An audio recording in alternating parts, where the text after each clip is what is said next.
pelatihan, sertifikat tanah, sertifikat rumah kayak gitu ya. Ikut seminar-seminar apa gitu ya Pak ya. Ya, pokoknya setumpuk tuh kita punya skill gitu ya.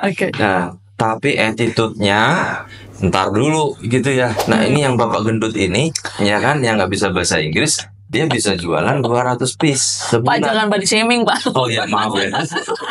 Maaf. Maksudnya? Enggak. Maksudnya, ini kayaknya ceritanya based on true story nih kan.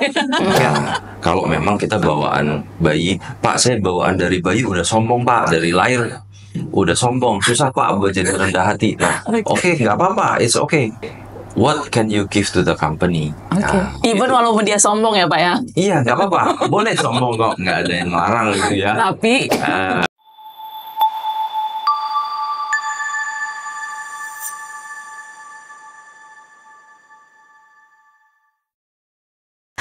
Shalom sahabat podcast Curhat Bersama New Life. Kembali lagi nih di podcast yang kalian tunggu-tunggu ya. Pastinya setiap hari Kamis jam 7 malam di channel YouTube New Life Batam. Dan di episode kali ini nih, kita mau bahas hal yang berkaitan dengan kamu-kamu nih yang lagi nonton nih ya, para Gen Z yang lagi nonton. Nah, ini kan kita banyak seliweran kabar. Kemarin aku ada baca artikelnya itu bilang gini, kalau 65% perusahaan itu akan lebih memilih memecat Gen Z daripada generasi lainnya. Dan juga ada yang bilang nih bahwa 1 dari 8 pekerja generasi Gen Z itu akan resign setelah seminggu kerja. Tapi ini bener nggak sih artikel yang aku baca ini? Dan di malam ini nih aku akan ngebahasnya dengan narasumber kita yang udah berapa lama ya, udah ratusan purnama nggak bersama-sama dengan kita, yang akan membantu aku untuk membahas keresahan setelah aku udah membaca artikel itu. Dan malam ini aku ditemani oleh Pak Bagus atau Pak Johannes Bagus. Apa kabar Pak? Luar biasa, Atta. Dasar dan mantap ya Pak ya? Mantap. Mantapnya jangan lupa. Mantapnya kelupaan. Ada hujan tadi ya. Oh gitu ya Pak. Oh iya, tadi barusan hujan ya Pak ya. Tapi walaupun hujan mendung dan rintik-rintik di luar, tapi tetap harus semangat ya Pak. Ya, kita nggak Gen Z. Nggak Gen Z ya. Pak, ini nih yang berkaitan dengan generasi Z atau Gen Z ya. Nah kebetulan, bukan kebetulan, karena Tuhan kayaknya sudah menakdirkan saya adalah generasi milenial Pak. Wah, oke. Jadi, nah adik-adik aku nih yang udah terjun ke dalam dunia kerja Pak. Banyak kan yang bilang kalau Gen Z ini adalah generasi yang paling sulit banget diajak untuk kerjasama, untuk teamwork dalam marketplace, dalam dunia kerja. Seperti yang aku disebutkan di awal kan Pak. Nah kalau menurut Pak Bagus sendiri, gimana dengan stigma kalau misalnya Gen Z ini adalah Gen Z yang, oke, kita tahu kalau Gen Z ini adalah generasi yang hidup, yang lahir di era teknologi. Mereka cepat banget dapat informasi. Jadi mereka itu punya nilai atau cara pandang yang berbeda ketika menghadapi yang namanya nilai kerja, keseimbangan hidup, sama definisi kesuksesan Pak. Nah kalau menurut Pak Bagus sendiri gimana Pak dengan tanggapan itu tadi yang udah aku sebutin di awal? Iya, memang itu tadi ya, surprisingly apa namanya, angka tadi ya dipecat. Ya, 65% perusahaan itu akan lebih memilih Gen Z untuk dipecat daripada generasi lainnya. Ya, saya nggak nyalain Gen Z-nya. Oke. Masalahnya bosnya udah pada tua-tua. Nah, bosnya udah tua, nggak mau adjust. Ya gimana mau adjust? Kan yang butuh kerjaan yang sono gitu kan. Ya masa kita yang harus adjust. Nah buat teman-teman yang muda-muda nih ya, yang masih baru lucu-lucunya gitu ya, lagi imut-imutnya ya Pak. Di tempat kerja, ya kalau bisa jangan bosnya yang suruh menyesuaikan dong, atau senior-senior yang di tempat kerjanya yang harus menyesuaikan. Ya saya kayak gini, kalau nggak mau ya udah gitu, pecat aja saya gitu ya. Atau nah penyakitnya adalah obedience ya. Kalau yang saya lihat mungkin kita itu anak-anak yang pinter ya. Mungkin di kampus luar biasa, summa cum laude, magna cum laude, ultra cum laude, apalah gitu ya. Nah, itu nilainya sampai 4 sekian gitu ya. Sampai jebol tuh laptop gitu ya. Saking bagusnya nilainya, dengan banyaknya sertifikat ya. Sertifikat pelatihan, sertifikat tanah, sertifikat rumah kayak gitu ya. Ikut seminar-seminar apa gitu ya Pak ya. Ya, pokoknya setumpuk tuh kita punya skill gitu ya. Nah, tapi attitude-nya ntar dulu gitu ya. Ini ketemu bos, perutnya doang yang gede, tapi bahasa Inggris belepotan kayak gitu aja manajer ya. Nah, kadang-kadang mentalitas merendahkan orang lain ini sehingga apa, anak-anak Gen Z ini jadi apa, ngelawan gitu loh. Jadi ngelawan, ditegur bos ngelawan, dikasih tahu ngelawan karena ngerasa lebih pintar. Oke lah, kita mungkin lebih pintar, tapi jangan kita ngerasa paling pintar, ya. Kita harus bertanya kepada diri kita dulu, what is our selling point gitu. Misalnya sekarang kita bilang saya lulusan dari universitas ternama, lulusan terbaik, cum laude, ya, dan sederet gelar, mungkin kuliah terus gitu ya, gelarnya berderet-deret gitu ya. Tapi pernah nggak kita bertanya kepada diri kita, apa yang bisa kita tawarkan kepada perusahaan di mana kita bekerja? Itu dulu. Nah, kalau perusahaan, kita nggak usah pungkiri, indikatornya pasti adalah komersial, ya. Oke, kita pinter aja nggak cukup, ya. Bos bisa bilang, saya nggak butuh orang pinter, saya butuh orang yang bisa jual produk ini, yang tadinya cuma 100 piece sebulan, saya mau ini 500 piece sebulan. Situ bisa nggak? Nah, artinya seringkali begini ya, kita itu nggak boleh menganggap diri kita lebih pintar. Nah, pada akhirnya ujung-ujungnya bukan soal bagaimana pintarnya kita, tapi bagaimana outputnya, gitu. Orang lain itu nggak, kalau bahasa Jawa itu kan, saya orang Jawa nih, ya kan, orang pintar itu kalah sama orang bejo. Oh, bukan gitu. Orang pintar minumnya. Orang pintar kalah sama orang bejo, sama orang beruntung, ya kan. Beruntung lah yang namanya bejo kan, gitu kan. Nah, jadi kenapa? Kayak iklan. Karena apa? Orang-orang yang tidak pintar, ya teman-teman saya yang maaf ya, kalau IP itu Nasakom itu nasib 1 koma. Ya, gitu. Jadi dipaksa lulus gitu ya oleh dosennya. Udah, kamu lulus aja deh daripada bikin sepet gitu ya di kampus gitu kan. Nah, mereka itu fighting spiritnya lebih tinggi.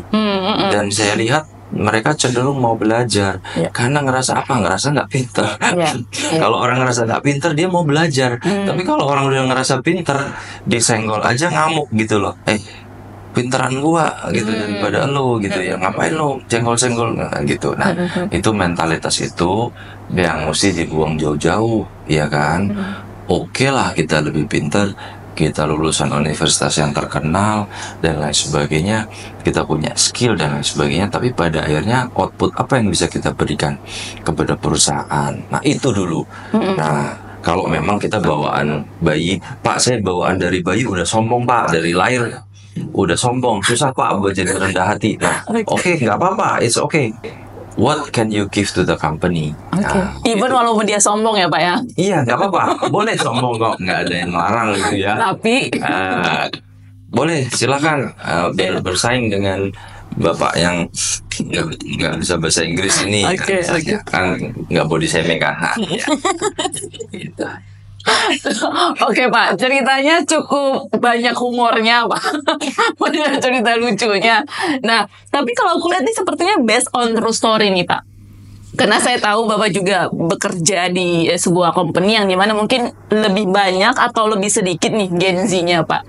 Tapi kalau menurut Pak Bagus sendiri, kira-kira Gen Z ini masih relevan nggak sih kerja yang dari 9 to 5 terus dengan adanya misalnya otoritas senior gitu, authority atasan yang Bapak tuh sendiri kan tadi Bapak juga ada bilang kalau Gen Z ini juga kadang-kadang kayak ngelihat atasan, wah ini aja bahasa Inggrisnya nggak bagus, gimana mau jadi atasan aku. Nah, kalau menurut saya relevan nggak sih kerja-kerja gitu bagi generasi Gen Z?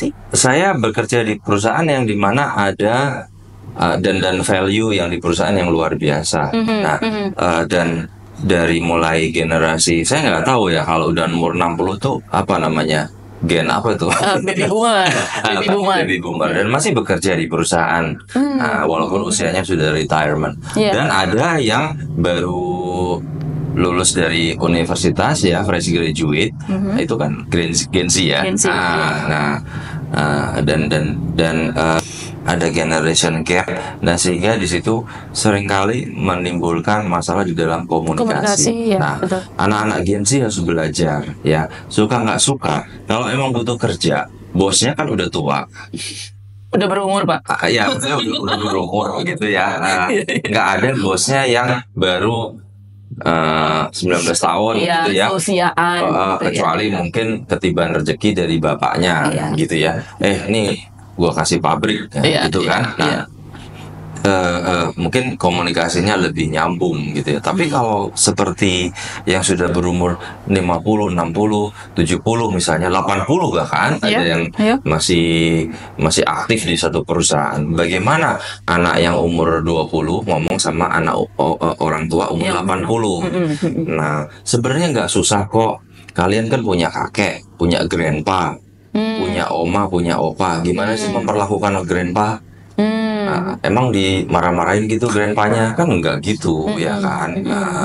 Grandpa nggak bisa bahasa Inggris, nggak usah ngomong lah sama aku. Kan nggak mungkin, pasti melihat dengan cinta gitu ya, kangen sama grandpa. Perlakukanlah mereka seperti orang tua kita, seperti keluarga kita gitu ya. Walaupun mungkin namanya orang sudah tua ya, apalagi dia bos, dia yang gaji kita ya. Kalau dia marah wajar dong ya kan, dia udah gaji kita ya, nggak apa-apa. Kalau kalian nggak suka kalau bos itu marahin, kita paling bisanya anak buah kan apa, ngomongin kan gitu kan. Dasar bos galak ya gitu ya. Ya udahlah, kita kerja aja yang bener. Nah, misalnya gitu ya. Jangan malah manas-manasin teman kerja yang lain ya Pak ya, jadi toksik jadi. Atau melawan. Nah, manas-manasin mungkin oke lah. Bukan baik ya, tapi banyak terjadi. Tapi yang terjadi sekarang ini, yang seremnya adalah melawan. Nah, itu ya langsung di depan. Ya konfront gitu. Sehingga ya orang sebagai pemberi kerja, makanya kan tingkat pemecatannya kan cukup tinggi. Baru seminggu kerja dipecat, baru sebulan dipecat. Betul. Tidak ada, kalau seminggu kerja kan nggak mungkin langsung minta naik gaji kan, gitu kan ya. Pasti kan masalahnya adalah di attitude. Itu mereka sebelum dipecat resign dulu Pak. Nah mungkin bikin surat dicoret-coret sama bosnya terus. Surat ini salah terus, masukin surat nih, Bapak nggak bisa koreksi surat pengunduran diri soalnya. Nggak bisa dicoret. Gitu. Jadi apa namanya itu yang melawan pimpinan itu jangan deh ya. Kita butuh pengalaman loh di perusahaan. Sejelek apapun perusahaan tempat kita bekerja, segalak apapun bos kita, itu ada pengalaman yang luar biasa buat kita. Pasti. Pada waktunya nanti kita akan bersyukur loh kalau kita, kalau nggak karena bosku yang marah-marah itu, yang galak itu, aku nggak bisa jadi sekuat sekarang gitu. Aku jadi pribadi yang cengeng gitu, dikit-dikit nangis gitu ya. Tapi di kantor dimarah-marahin. Nah, dulu istri saya pernah bekerja ya, lagi hamil besar ya, berapa bulan saya pokoknya perutnya udah besar gitu, udah tinggal beberapa bulan lagi melahirkan. Itu kerja di satu perusahaan di mana beliau bosnya itu dikit-dikit manggil.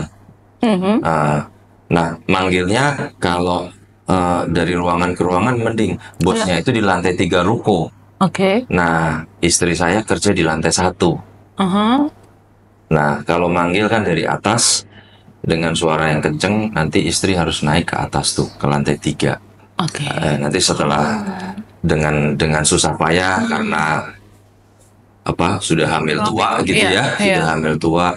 Nah, beliau harus naik, nah, kemudian turun lagi. Nanti kebayang kalau ada yang ketinggalan yang belum diomongin, Iya. naik lagi itu.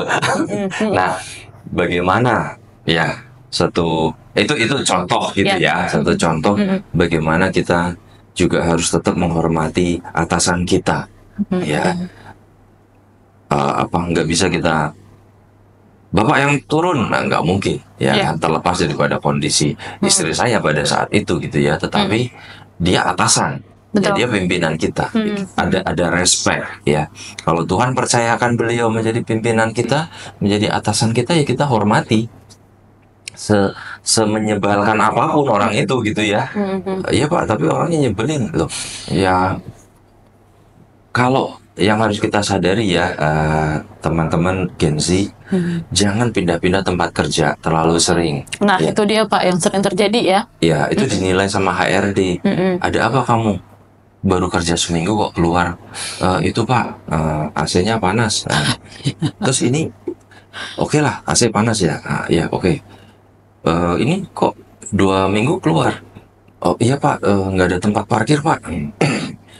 2 minggu keluar, nah, yang terus diceklah ke perusahaan tempat bekerja, curiga kan, kok seminggu, 2 minggu, nah, sebulan, nah pasti mungkin ada perusahaan yang baik tidak mau mendisclose masalah dengan karyawannya, tapi itu akan menjadi catatan, ya, nggak ada perusahaan yang mau meng-hire orang yang loncat-loncat gitu ya, yang baru sebulan, 2 bulan, atau seminggu bahkan ya, itu luar biasa banget ya, seminggu udah keluar, gitu. Nah, jadi tapi kalau memang perusahaan itu keterlaluan ya kan, tidak memperhatikan hak-hak kita, ya itu nggak usah bertahan di sana gitu ya, gitu.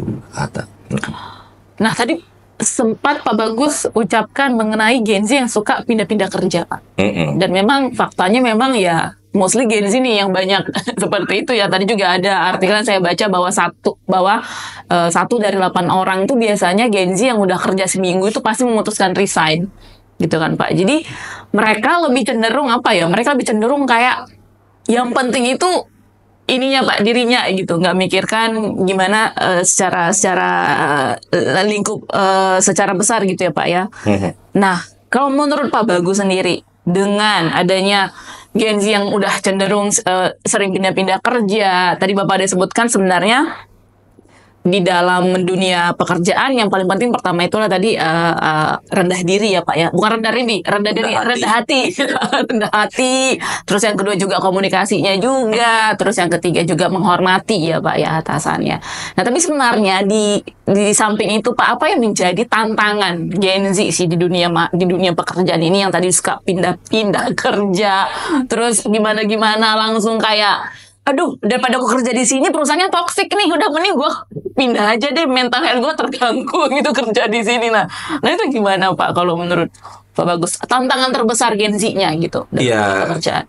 Memang namanya kerja itu ada deadline ya, ada target, ada achievement. Itu dulu yang harus ada di kepala kita ya.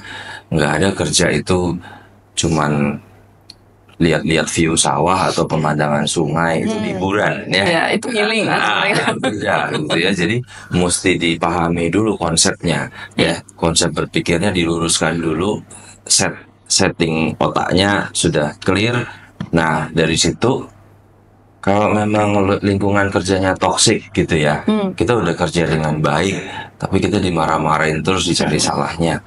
Loh, justru kita bersyukur, berarti kita kerjanya bagus. Nah, kita berarti ada kita, orang melihat kita, maaf, mungkin dalam tanda kutip kita menjadi ancaman buat mereka yang males-males gitu loh. Dilihatnya kok kita rajin banget nih, going extra mile gitu ya, punya inisiatif ya. Pimpinan saya di tempat kerja selalu mengencourage ya anak-anak yang, kita kan di perusahaan menerima intern. Intern itu anak-anak yang masih kuliah, magang ya. Selalu yang disarankan adalah kita suka sama anak-anak yang punya inisiatif, yang kalau lagi nggak ada kerjaan kita disamperin, Pak, ada yang bisa saya bantu kerjakan. Nah, Oke. gitu. Even mungkin disuruhnya, oke, kalau gitu tolong kamu fotokopi deh. Nah, kadang-kadang saya pernah menjumpai satu kandidat, ya, yang saya juga agak kaget, ya. Tapi saya menghargai kejujurannya. Ya, kan masing-masing orang punya prinsip. Ya, saya nggak bilang itu salah. Tapi untuk beberapa orang seperti saya nggak bisa terima itu, gitu ya. Misalnya saya tanya, kalau nanti di kantor ada tamu, terus kemudian office boy kita lagi nggak masuk gitu ya, nah, kamu bersedia nggak kalau buatin minum? Dia jawab tidak bersedia, karena bukan job desk saya, gitu. Nah, saya harus menghargai prinsipnya, gitu. Tetapi untuk di beberapa perusahaan, apalagi perusahaan yang kecil gitu ya, karyawannya nggak banyak, itu nggak acceptable. Berarti kamu milih kerjaan dong. Nanti kalau office boy nggak ada, terus kita nggak mau bantu ini gitu ya, hands on gitu ya, untuk ngasih minum, sekedar membuatkan minum atau menawarkan minum kepada tamu, gitu, customer kita. Customer kan raja, ya kan. Nah, jadi kalau kita sendiri punya mentality yang pilih-pilih kerjaan, nah itu jangan. Nah, mesti mau nih tadi going extra mile gitu ya. Mungkin kalau bahasa sekarang palu gada. Tahu palu gada? Tahu. Ya. Apa yang diminta? Ya, apa lu mau gua ada. Gitu ya. Jadi semua ada Pak, bisa Pak, gitu. Nah, bos tuh paling seneng tuh. Bisa Pak. Bisa Pak. Siap, Pak. Bisa Pak. Nah, itu. Ya, itu paling seneng. Walaupun pada akhirnya nggak bisa. Aduh Pak, saya udah coba Pak, susah Pak. Intinya atasannya marah-marah Pak jadi. Ya, tapi it's okay. Kalau saya menghargai effort. Saya menghargai effort, ya, usaha. Jangan belum nggak bisa Pak. Bisa, ya. Aduh Pak, jangan saya deh Pak. Nah, udah kita kehilangan tuh opportunity untuk kita berkembang. Jadinya. Nah, tapi kalau menurut Pak Bagus sendiri, tadi kita udah bicara hampir 20 menit ini Pak. Apa yang menjadi kunci sukses Gen Z ini supaya, tadi tantangannya sudah ada, tadi Pak sebutin. Apa menjadi kunci sukses Gen Z ini bisa berhasil di dunia kerja, apalagi dengan ini ya, dengan berita-berita yang Gen Z itu adalah Gen Z yang paling malas, kaum rebahan, dikit-dikit healing gitu ya. Nah, apa jadi kunci sukses mereka Pak, supaya mereka sukses di tempat kerja? Ya, memang gak ada yang lain sih dari generasi ke generasi. Ya, kita mesti andalkan pertolongan Tuhan, ya. Karena dengan kita ngandelin Tuhan, kita bisa kuat. Dimanapun kita berada, kalau kita andalkan pribadinya, saya percaya bahwa walaupun kita mungkin ngelihat bos kita kok susah kali diajak ngomong, mungkin umurnya terlalu jauh, mungkin bingung kita cari bahan buat ngobrol. Tuhan kasih aku your wisdom, so that I can be a good employee gitu ya, jadi karyawan yang baik. Saya nggak pintar ngomong Tuhan, saya ngerasa saya nggak pintar ngomong. Teach me to be a good listener, jadi pendengar yang baik. Jadi simple kok, nggak perlu tadi ya harus banyak sertifikat banyak sertifikat rumah, buat nggak apa-apa juga sih, punya kos-kosan gitu ya. Tapi kalau ini kita menjadi pribadi yang menyenangkan. Jadi diri sendiri aja gitu, tapi ya mau kerjasama dalam tim, hormati yang lebih senior, bukan hanya dari senior dari sisi jabatan, tapi juga dari sisi umur. Mungkin dia hanya yang bersih-bersih di depan kantor misalnya, tapi dia senior, lebih tua dari kita, kita hormati. Mungkin dia hanya yang siap-siapin makan atau minum, tapi dia lebih senior, kita hormati. Gitu. Nah, itu jadi Gen Z yang keren lah. Iya, Gen Z yang mengandalkan pertolongan Tuhan. Jadi ketika udah ngandalkan Tuhan, apa ya, mindsetnya berubah ya Pak untuk memandang segala sesuatu ya. Ya, kita ngelihat orang lain tuh berharga. Ya, iya betul. Bukan karena jabatan mereka, tapi karena memang mereka berharga. Ya, hormat. Nah, pada yang lebih tua. Gitu. Iya, iya. Pak, sebelum kita tutup, ini pertanyaan terakhir Pak. Nah, Pak Bagus sendiri kan dikaruniai 3 orang anak ya Pak ya. 2 orang anak ini adalah Gen Z Pak. Nah, gimana nih peran Pak Bagus sendiri untuk menyiapkan mereka ini di dunia kerja di masa mendatang? Karena nggak terasa kan nanti mungkin berapa tahun lagi Pak ya? 3-4 tahun lagi mungkin yang pertama akan memasuki dunia kerja kalau memang langsung kerja. Betul. Gimana Pak Bagus? Ya, memang saya menyadari ada karena generation gap ya, di mana yang susah itu nyari bahan obrolan ya. Karena umur. Nah, tetapi kan seperti tadi yang saya bilang, kalau saya memang nggak bisa menemukan topik yang menyenangkan karena jauh umurnya. Nah, misalnya anak saya sukanya nonton Taylor Swift, ya, konsernya Taylor Swift. Nah, sementara sukanya saya nonton konsernya siapa tuh? Coba Pak. Atau Michael Bublé misalnya gitu ya. Kalau itu anak saya nggak, siapa tuh Michael Bublé? Ya, gitu kan, gitu. Atau apa, Club Project misalnya gitu ya. Iya. Nah, masih ada tuh Pak bandnya. Kayaknya nggak ada lagi, udah bubar Pak. Oh gitu ya. Nah, siapa tuh Club Project Pak? Tapi ya berusaha lah untuk, kalau misalnya saya lagi nonton TV, anak saya datang, ya saya gantilah nonton Ariana Grande. Saya gantilah nonton. Nah, walaupun saya nggak ngerti lagunya gitu ya. Nah, tapi untuk sama dengan teman-teman yang Gen Z, ya kalau sama bos, ya jangan ngomongnya tentang topik, bos males nggak asik gitu ya. Beda umur, beda ini, nggak bisa gitu. Mereka atasan kita, jadi kita harus bisa memahami perbedaan usia itu. Ya profesional tidak harus dengan kita mengetahui hobi mereka atau apa gitu ya, nggak perlu. Yang penting ya kerjakan kerjaan yang sebaik-baiknya, ya target kerjaan tercapai. Dan setidak-tidaknya ya kalau memang misalnya bosnya itu suka ngobrol, ya jadilah pendengar yang baik. Nah, gitu. Walaupun kita nggak ngerti karena perbedaan usia tadi ya, gitu. Ya sama anak-anak saya juga seringkali kan tidak mengerti. Nah, karena perbedaan usia itu.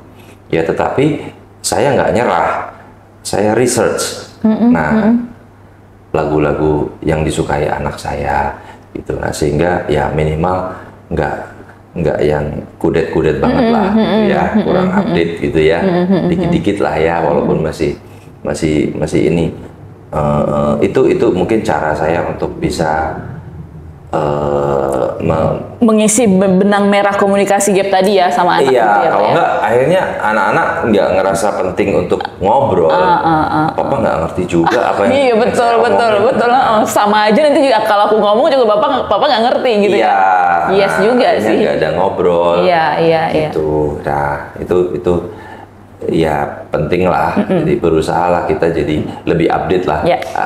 Gitu. Biar bisa komunikasinya terjalin dengan perbedaan gap usia tadi ya Pak. Jangan kita anak kita misalnya ngarapin mereka ngerti kita juga. Betul. Gitu ya Pak ya. Nah waktu kita datengin, ya papa datang nih pasti mau dicamain, mau dinasehatin nih. Nah ini bentar lagi nih. Nah, udahlah pasang telinga dulu deh, pura-pura dengerin. Jangan gitu juga gitu kan. Kan enggak. Jangan kita menjadi sosok yang menakutkan bagi anak kita. Betul. Begitu kita nongol, nasehat nih yang datang. Atau lagi ujung-ujungnya males marah, ditanya nilai nih. Iya. Gitu. Oke. Cukup menarik Pak pembahasan kita untuk Gen Z di dunia kerja. Nah, tapi itu terakhir Pak sebagai closing. Satu quote nanti, tapi sebelumnya saya ingatkan dulu Pak untuk sahabat podcast bersama New Life yang ngikutin kita, yang udah nonton podcast ini dari awal tadi, ya kita ingatkan kembali nih sahabat podcast Curhat Bersama New Life yang mau sharing, yang mau bertanya, yang mau juga minggu depan kayaknya bagus bahas ini deh Kak, boleh komen aja langsung di bawah, kita tunggu, atau mungkin langsung aja WhatsApp kita di nomor 0819 081 7-nya 4x1. Nah yang terakhir nih Pak, quote untuk anak-anak Gen Z yang imut-imut ya, yang lucu-lucu, yang sekarang lagi masuk pertama kali ke dunia kerja. Nah apa Pak kira-kira quote untuk memotivasi mereka Pak? Ya, stay humble ya, jadilah pribadi yang rendah hati. Walaupun udah jadi hebat, walaupun udah jadi mungkin kalian nanti berhasil di bidang masing-masing, jangan lupa satu hal, stay humble, tetap rendah hati, andalkan Tuhan ya, karena itu aja saya percaya menjadi kunci keberhasilan kalian ya. Tetap rendah hati, kalaupun dalam posisi apapun ya, dalam keadaan apapun, andalkan Tuhan, karena Dia adalah pribadi yang bisa mengubah segala sesuatunya ya. Kalau dimana kita mungkin udah nggak betah di tempat kerja, kalau mungkin tadi di kantor udah toksik ya, saya percaya bahwa dengan kita mengandalkan Tuhan, dengan kita berbeda, dengan kita stay humble, maka akan ada perubahan. Bahkan kita bisa menjadi berkat di tempat yang toksik itu. Mungkin orang-orang itu akan melihat kita sebagai pribadi yang berbeda. Ya, stay humble, andalkan Tuhan. Ya, Gen Z jangan lupa ya, stay humble dan andalkan Tuhan selalu. Pak Bagus, thank you banget buat waktunya, thank you banget buat sharingnya, terima kasih juga buat quote terakhirnya yang sangat memotivasi kita semua. Dan kalau misalnya diundang lagi Pak, boleh ya Pak ya? Boleh, boleh. Jangan capek-capek ya Pak ya, mampir ke podcast Curhat Bersama New Life. Seneng banget, apalagi topiknya Gen Z. Jadi bisa sharing ke kita juga kan Pak? Ya. Karena punya anak Gen Z kan, ada dua nih soalnya. Gen Z. Ya. Terima kasih juga buat sahabat podcast Curhat Bersama New Life yang udah nonton podcast kita dari awal. Terus saksikan podcast Curhat Bersama New Life setiap hari Kamis jam 7 malam hanya di channel YouTube New Life Batam. New Life. New Life.